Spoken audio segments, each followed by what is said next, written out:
I mean, at this point, we should all feel like fools for not betting them like a month ago when they were 7-1 to win the championship. They were untouchable, and then they like through Christmas, and then they had that loss, and people kind of like, and they were hedging, and then they just absolutely mollywopped Marquette in that game where they like doubled them over, and after that, you're wondering like, okay, who would get in their way?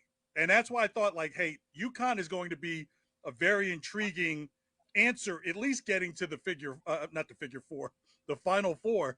But that's what they've been doing. They've been putting people in figure fours and locking it in and holding the ropes. Okay, I don't know what the answer is for UConn. Now, here's what's crazy: Illinois played a dumb smart first half, and then went away from that dumb smart thing and started shooting on the outside. So the first half, they're going straight into the middle, trying to draw fouls, but they were tied at halftime. When they came out, they were like, okay, we're going to now become a jump shooting team, and they were horrible. And if there's one thing in college basketball, and this is what makes Alabama a bit dangerous, if you miss the threes consistently, this is what happened to Purdue last year, this is kind of what's happening to Tennessee late in this game, it's going to cost you, right? Missing these threes from late in the game. Alabama can make those threes consistently and half throughout the tournament. It makes them a little dangerous at that plus 11.5.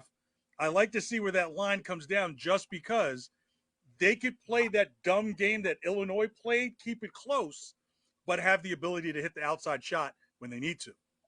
Our producer was giving us a bunch of great stats about UConn before the show, that they're not just winning, but they're beating up on teams. And from the bettors' perspective, they're covering 10 straight NCAA tournament games. Not only has UConn won, but they've covered 11.5.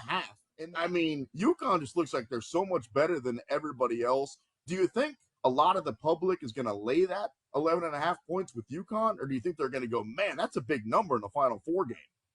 Hey, wait, 11.5 feels like a discount, right? It's like, whoa, right? 70% off on UConn?